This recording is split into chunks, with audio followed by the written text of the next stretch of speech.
السلام علیکم ورحمۃ اللہ وبرکاتہ۔ الائڈ اسکول سلمان فارسی کیمپس پری سمر ہوم ورک سیشن میں خوش آمدید۔ مضمون ہے اردو اور کلاس ہے چھٹی یعنی جماعت ششم۔ بسم اللہ الرحمن الرحیم۔ آئیے سب سے پہلے ہم ایک نظر اجمالی طور پر سوالات پر ڈالتے ہیں۔ اپنی گفتگو میں آپ بہت سے الفاظ استعمال کرتے ہیں۔ اپنے روزمرہ ذخیرہ الفاظ میں سے کوئی سے 20 الفاظ اور ان کے معنی لکھیے اور ان میں سے 10 الفاظ کو جملوں میں استعمال کیجیے۔ دیے گئے الفاظ کے متضاد لکھیے۔ درج ذیل الفاظ کے مترادف لکھیے۔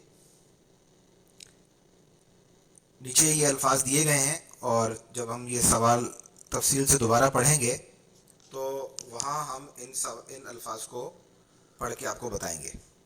رموز اوقاف کا استعمال کرتے ہوئے دو جملے لکھیے۔ ایسے دو جملے بنائیے جن میں خطاب، تخلص، نیت اور کنیت اور عرف کا استعمال ہوا ہو۔ احسان کا بدلہ احسان کے عنوان پر تخلیقی کہانی لکھیے۔ درج ذیل واحد کے جمع اور جمع کے واحد لکھیے۔ نیچے یہ الفاظ ہیں جن میں سے بعض واحد ہیں بعض جمع ہیں، تو تفصیل بعد میں۔ ایک پھلدار درخت اور مسافر کے درمیان مکالمہ لکھیے۔ تو یہ مکالمے کا سوال ہے، اس کی تفصیل بھی آگے آئے گی۔ درج ذیل محاورات کو جملوں میں اس طرح استعمال کیجیے کہ ان کا مفہوم واضح ہو سکے۔ اپنے اسکول میں ہونے والی کسی بھی تقریب کی رودات لکھیے۔ دوست یا سہیلی کے نام خط لکھیے اور اسے نئے گھر میں منتقل ہونے پر مبارکباد دیجیے۔ میری پسندیدہ کتاب کے عنوان پر مضمون لکھیے۔ آئیے اب ان سوالات پر تفصیل سے نگاہ ڈالتے ہیں اور سمجھتے ہیں۔ سوال نمبر 1 آپ کو یہ دیا گیا ہے کہ اپنے گفتگو میں آپ بہت سے الفاظ استعمال کرتے ہیں اپنے روزمرہ ذخیرہ الفاظ میں سے، یعنی وہ الفاظ جو آپ روزانہ استعمال کرتے ہیں، عام استعمال کے الفاظ ہیں۔ ان میں سے کوئی سے 20 الفاظ اور ان کے معنی لکھیے اور ان میں سے 10 الفاظ کو جملوں میں استعمال کیجیے۔ تو نیچے تفصیل میں آپ کی آسانی کے لیے روزمرہ استعمال ہونے والے کچھ الفاظ دیے گئے ہیں۔ آپ اپنی پسند سے ان الفاظ میں سے بھی چن سکتے ہیں اور آپ خود اس کے علاوہ بھی، ان الفاظ کے علاوہ بھی آپ اپنی طرف سے سوچ کر الفاظ چن سکتے ہیں۔ 20 الفاظ کا آپ کو مطلب بتانا ہے اور 10 الفاظ ان میں سے ایسے ہونے چاہیے جن پر آپ جملے بنائیں گے۔ تو جو یہ الفاظ آپ کو دیے گئے ہیں یہ مثال کے طور پر دیے گئے ہیں، ان کے معنی تلاش کرنے کی ضرورت نہیں ہے کیونکہ یہ سارے الفاظ ایسے ہیں جن کے معنی آپ تلاش کر سکتے ہیں۔ تو زیادہ بہتر یہ ہوگا کہ آپ ان الفاظ کے علاوہ الفاظ خود سے سوچیں جن کے آپ معنی بھی لکھیں اور پھر ان میں سے 10 پر آپ جملے بھی بنائیں۔ تو یہ عام استعمال کے جو الفاظ ہیں، مثال کے طور پر اللہ، نبی، امی، ابو، باجی، بھائی وغیرہ، یہ ایک نام ہے، جو ایک طرح کے نام ہے جو ہم بہت استعمال کرتے ہیں۔ اس کے علاوہ کھانا، پانی، دودھ، گوشت، سبزی، چاول، یہ وہ چیزیں ہیں جو ہم عام طور پر کھانے پینے میں غذا کے طور پر استعمال کرتے ہیں۔ گھر، مسجد، دکان، بازار، گلی، سڑک، چوک وغیرہ، یہ مقامات ہیں جہاں ہم آتے جاتے ہیں عام طور پر۔ اسی طرح نماز، اذان، وضو، قرآن پاک، تسبیح، دعا، یہ عبادات سے متعلق الفاظ ہیں جو ہم استعمال کرتے ہیں۔ آنا جانا، کھانا، پڑھنا، سونا، جاگنا، کھیلنا، ورزش کرنا، یہ کام ہیں، مختلف کام جو ہم کرتے ہیں روزانہ۔ اسی طرح خدمت کرنا، خیال رکھنا، مدد کرنا، کھانا پکانا، کپڑے دھونا، یہ وہ کام ہیں جو ہم اپنے فرائض سمجھ کر یا اپنی ذمہ داری سمجھ کر ادا کرتے ہیں۔ تو بہت سارے الفاظ کی مثالیں آپ کو دے دی گئی ہیں۔ آپ ان مثالوں کو سوچ کر اپنی طرف سے 20 الفاظ چنیں جن کا مطلب آپ لغت سے دیکھ کر بتائیں اور باقی 10 الفاظ کو آپ جملوں میں استعمال کریں۔ تو لغت سے الفاظ دیکھنے کا طریقہ یا لغت کا استعمال آپ کی سہولت کے لیے دیا گیا ہے کہ لغت الفاظ کی ایک فہرست ہوتی ہے۔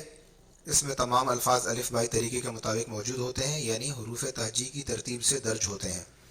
حروف تہجی کا مطلب آپ سمجھ چکے ہیں، یعنی کہ جو حروف تہجی جس ترتیب سے لکھے جاتے ہیں، لغت میں بھی تمام الفاظ اسی ترتیب سے لکھے جاتے ہیں۔ اب آپ کو سمجھانے کے لیے آگے ہم نے وضاحت کی ہے کہ اگر آپ مثال کے طور پر کتاب کا مطلب تلاش کرنا چاہتے ہیں تو کاف سے شروع ہونے والے الفاظ کی فہرست میں جائیں تو کاف سے شروع ہونے والے الفاظ کی جو فہرست ہوگی وہ کاف کے الفاظ کے بعد وہ فہرست شروع ہوگی. کاف کی فہرست میں کاف کے بعد بھی الف بائی ترتیب ہوگی، یعنی کاف کے بعد پہلے الف آئے گا. مثال کاج، کاج، کار، کال، کام، کان وغیرہ. الف کے بعد بے کا نمبر ہوگا، مثلا کباڑ، کبوتر.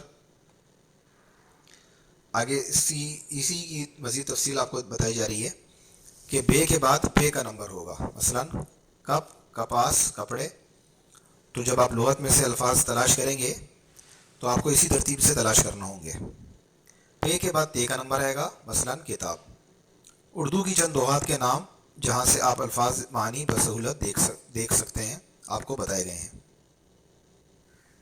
جملہ کیسے بنایا جائے؟ جملہ سادہ، مختصر اور گرامر کے اعتبار سے درست ہونا چاہیے. جملہ واضح ہونا چاہیے. جملے میں بات مکمل ہونی چاہیے، ادھوری بات نہیں ہونی چاہیے. ایک اچھے جملے میں 3 سے 5 سوالوں کا جواب ہوتا ہے، یعنی کون، کیا، کسے، کیسے، کیسی یا کیسا، کب اور کہاں. اس طرح کے سوالات جو ذہنوں میں اٹھتے ہیں، ایک اچھے جملے میں ان کا جواب پہلے سے موجود ہوتا ہے. مثلا رات بھر تیز بارش ہوتی رہی. تو کب ہوتی رہی؟ رات بھر. اور کیا بارش اور کیسی تیز. یہ 3 سوالوں کا جواب ہے. سورج مشرق سے نکلا. کون نکلا؟ سورج نکلا. کہاں سے نکلا؟ مشرق سے نکلا. تو 2 سوالوں کا جواب ہے. یا تیسرا بھی ہو سکتا ہے کہ سورج نے مشرق سے کیا کیا تو وہ نکلا.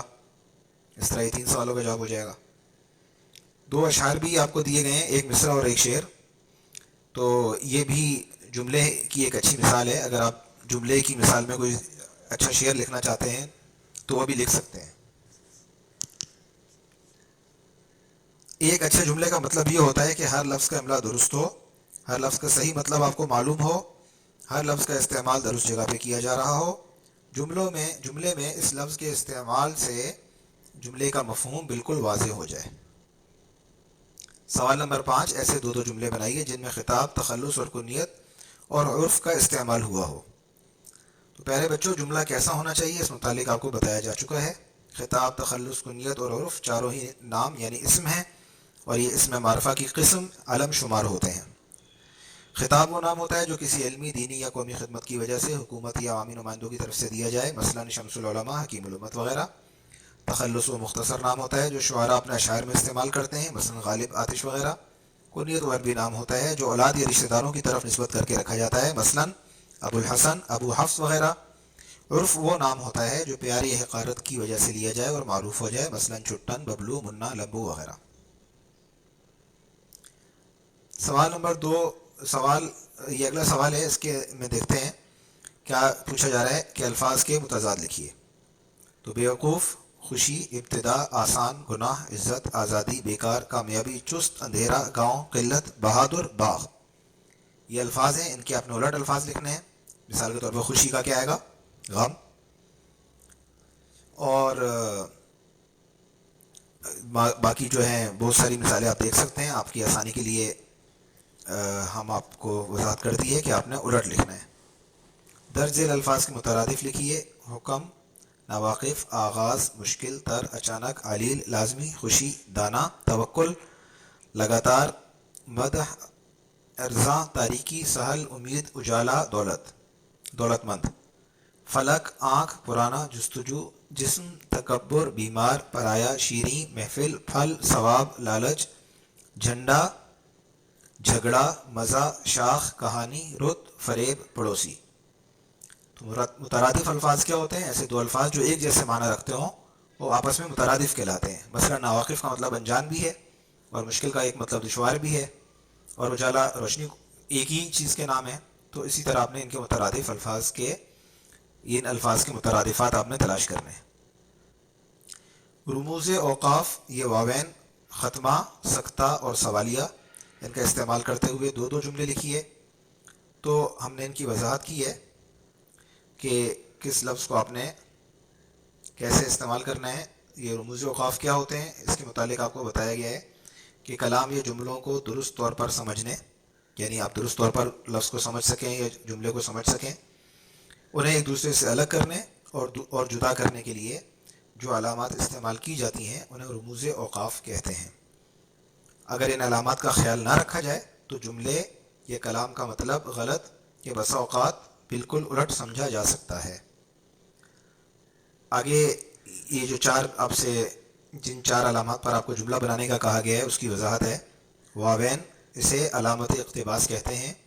یہ کسی نقل کی جانے والی عبارت کے شروع اور آخر میں لگاتے ہیں، اور یہ علامت مقولہ بیان کرنے کے لیے بھی استعمال کی جاتی ہے۔ یعنی کسی کا جملہ آپ نے جو اگر نقل کرنا ہے، یہ عبارت آپ نے نقل کرنی ہے، تو دونوں صورتوں میں اس عبارت کے یا جملے کے شروع اور آخر میں واوین کا استعمال کیا جاتا ہے۔ دوسری علامت ہے ختمہ۔ اس کی علامت کی جو نشانی ہے، اس کی جو نشانی ہے وہ آپ کے سامنے لکھی ہوئی موجود ہے، آپ دیکھ سکتے ہیں۔ یہ علامت جملے کے اختتام پر استعمال ہوتی ہے، اسے وقف کامل بھی کہتے ہیں۔ اس پر زیادہ ٹھہرنا چاہیے سکتا، یہ ایک الٹا پیش آپ کے سامنے ہے، اس کو آپ دیکھیے، یہ ایک علامت ہے۔ یہ علامت الفاظ کے درمیان یا مرکبات کے درمیان استعمال ہوتی ہے، اس پر کم ٹھہرنا چاہیے۔ سوالیہ، یہ علامت سوال کے بعد جملے کے اختتام پر آتی ہے، اسے استفہامی علامت بھی کہتے ہیں۔ تو یہ ساری علامات آپ کی کتاب میں موجود ہیں، آپ وہاں سے بھی دیکھ سکتے ہیں، اسے ان علامات کو دیکھ سکتے ہیں۔ یہ الفاظ یا جملوں میں ان کو استعمال کیجیے اور جملے بنائیے۔ سوال نمبر 7، درج ذیل واحد کے جمع اور جمع کے واحد لکھیے۔ تو یہ الفاظ کی ایک فہرست آپ کے سامنے آ گئی: ارشاد، اخلاق، دعا، علماء، کوشش، نتیجہ، احسان، کمالات، موقع، اسباق، بدن، شکوک، تحفہ، نکات، مذہب، الفاظ، عضو، اوراق، نہر، اشکال، فرض، وسائل، فعل، تدابیر، نقصان، مناظر، مرحلہ، اجتماعات، حکم، احسانات، سجدہ، حصہ، نقائص، حقیقت۔ سوال نمبر 8، ایک پھلدار درخت اور مسافر کے درمیان مکالمہ لکھیے۔ دو یا دو سے زائد الفاظ کی باہمی گفتگو کو مکالمہ کہتے ہیں۔ مکالمہ دلچسپ، شگفتہ اور واضح جملوں میں ہونا چاہیے، گفتگو کا مقصد ہونی چاہیے، اور مکالمے کے آخر میں اس گفتگو کا کوئی نتیجہ بھی ہونا چاہیے۔ سوال نمبر 9، درج ذیل محاورات کو جملوں میں اس طرح استعمال کیجیے کہ ان کا مفہوم واضح ہو سکے۔ تو الفاظ اور کی جو مختلف قسمیں اور شکلیں ہوتی ہیں ان میں محاورہ بھی شامل ہے۔ محاورہ ایک فقرہ ہوتا ہے اور اس میں کم سے کم 2 الفاظ ہوتے ہیں۔ تو یہ آپ کے سامنے مثالیں موجود ہیں: اپنا سا منہ لے کر رہ جانا، بازار گرم ہونا، اف نہ کرنا، تاب نہ لانا، تار تار کرنا، 3 5 کرنا، جنگل میں منگل ہونا، دانت کھٹے کرنا، ٹال مٹول کرنا، شیر و شکر ہونا۔ تو محاورے میں کم از کم 2 الفاظ ضرور ہوتے ہیں جن میں سے ایک فعل ہوتا ہے۔ یہ تمام الفاظ جو پیچھے گزرے ہیں، فقرے گزرے ہیں، ان میں آپ دیکھ لیجئے کہ ایک فعل ضرور ہے۔ محاورے میں فعل اپنے اصل معنی میں استعمال نہیں ہوتا۔ بازار گرم ہونے کا مطلب یہ بالکل نہیں ہے کہ بازار اچانک اسی طرح گرم ہو گیا جس طرح تندور گرم ہوتا ہے، یا جس طریقے سے روٹی گرم ہو جاتی ہے، یا چولہا پہ جب ہم توا رکھتے ہیں تو توا گرم ہو جاتا ہے۔ تو بازار گرم ہونے کا یہ مطلب نہیں ہے، بلکہ بازار گرم ہونے کا مطلب یہ ہے کہ وہاں سرگرمیاں بڑھ گئی ہیں اور بازار میں تجارت بڑھ گئی ہے۔ اسی طرح آپ کو اور مثال دی گئی ہے۔ مثال، دانت کھٹے کر دینے کا مطلب کسی کے دانتوں کو ترش کرنا نہیں، بلکہ دشمن یا حریف کو پریشان کرنا اور اسے ناکام کر دینا ہے۔ اسی طرح اپنے منہ میاں مٹھو بننے کا مطلب یہ نہیں ہے کہ آپ پرندہ بن گئے، بلکہ اپنے ہی منہ سے اپنی تعریف کرنا ہے، جو کہ معاشرے میں اچھا نہیں سمجھا جاتا۔ سوال نمبر 6، احسان کا بدلہ احسان، اس عنوان پر تخلیقی کہانی لکھیے۔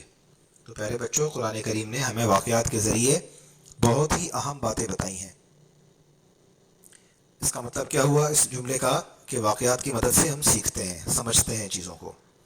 تو کہانی واقعات کے ذریعے سیکھنے اور سکھانے کا ایک مفید ذریعہ ہے۔ کہانی میں کرداروں، ان کے جملوں اور واقعات کی مدد سے سیکھا اور سکھایا جاتا ہے۔ کہانی میں واقعات اس ترتیب سے بیان کیے جاتے ہیں کہ ہر واقعے کا دوسرے واقعے کے ساتھ گہرا تعلق ہوتا ہے۔ یعنی ایک واقعہ دوسرے واقعے کے ساتھ جڑا ہوا ہوتا ہے، ایک واقعہ دوسرے واقعے کا سبب بن جاتا ہے، یا ایک واقعہ دوسرے واقعے کے لیے نتیجے کے طور پر استعمال کیا جاتا ہے۔ گویا کہانی واقعات کی ایک زنجیر ہوتی ہے جس میں ہر واقعہ دوسرے واقعے سے جڑا ہوا ہوتا ہے۔ کہانی عام طور پر گزرے ہوئے واقعات پر ہی لکھی جاتی ہے، اس لیے کہانی میں ماضی کے الفاظ مثلاً تھا، تھی، تھے وغیرہ استعمال ہوتے ہیں۔ ہر کہانی کا کوئی نہ کوئی نتیجہ یا سبق ضرور ہوتا ہے، اور عام طور پر یہ جو نتیجہ اور سبق ہوتا ہے اس کا تعلق کہانی کے مرکزی خیال سے جڑا ہوا ہوتا ہے، یہ کہانی کا مقصد ہوتا ہے، اور انہی چیزوں کی یعنی مرکزی خیال اور نتیجہ یا سبق، انہی چیزوں کو دیکھ کر کہانی کا عنوان بھی تجویز کیا جاتا ہے۔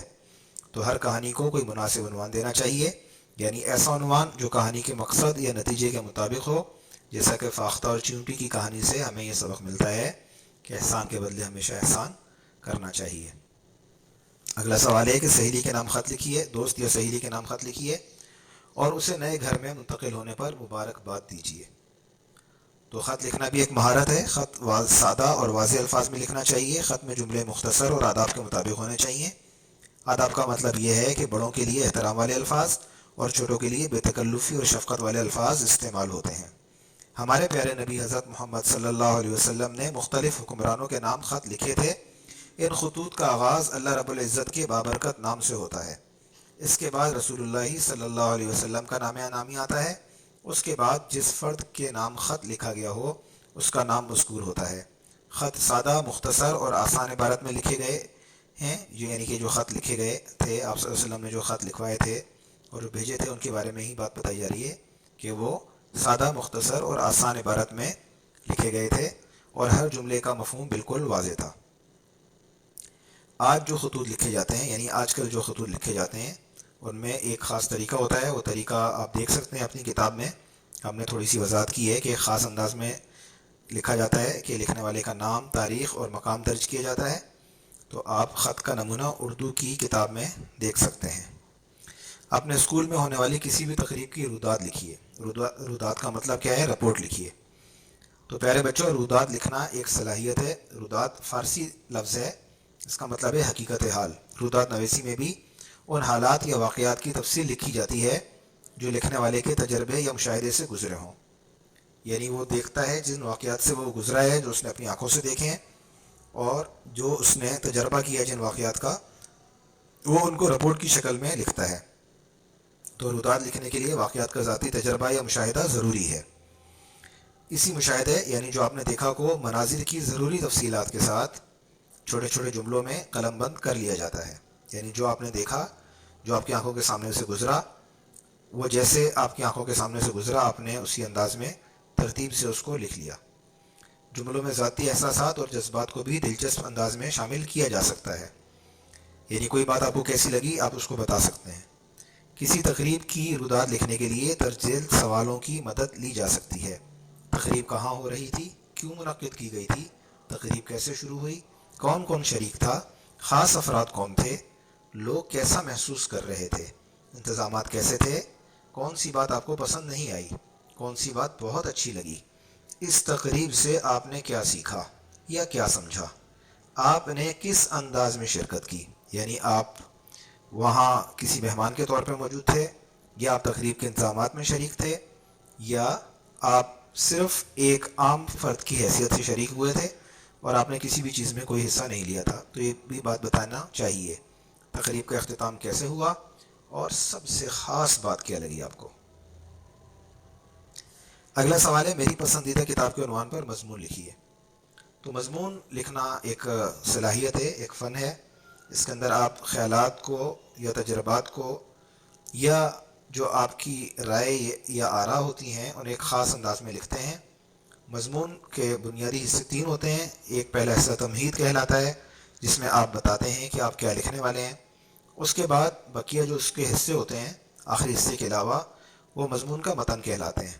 اس متن میں آپ وہ ساری بات بتا دیتے ہیں جو آپ بتانا چاہتے ہیں، اور مضمون کا آخری حصہ اس کا اختتام کہلاتا ہے، اور اختتامی حصے میں آپ اپنی ساری بات کا خلاصہ کرتے ہیں اور اس کے بعد مضمون مکمل ہو جاتا ہے۔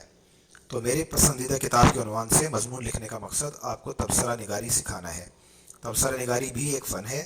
اگر کسی کتاب پر آپ تبصرہ کر رہے ہیں تو اس کا مطلب یہ ہے کہ آپ وہ کتاب پڑھ چکے ہیں اور اب اس کے بارے میں آپ اپنی رائے بیان کرنا چاہتے ہیں اور کتاب کے حوالے سے معلومات فراہم کرنا چاہتے ہیں۔ مثلاً کتاب کا نام کیا ہے، مصنف کون ہے، کس موضوع پر لکھی گئی ہے، کس انداز میں لکھی گئی ہے، اس کی خاص باتیں کیا ہیں، آپ نے اس کتاب سے کیا نیا سیکھا، کون سی بات آپ کو پسند نہیں آئی، کون سی بات بہت اچھی لگی، سب سے خاص بات کیا تھی، آپ اس کتاب کے متعلق دوسروں سے کیا کہتے ہیں۔ تو یہ ساری چیزیں آپ لکھیں گے تو کتاب پر تبصرہ مکمل ہو جائے گا۔ اب آپ اجازت دیجیے، السلام علیکم ورحمۃ اللہ وبرکاتہ۔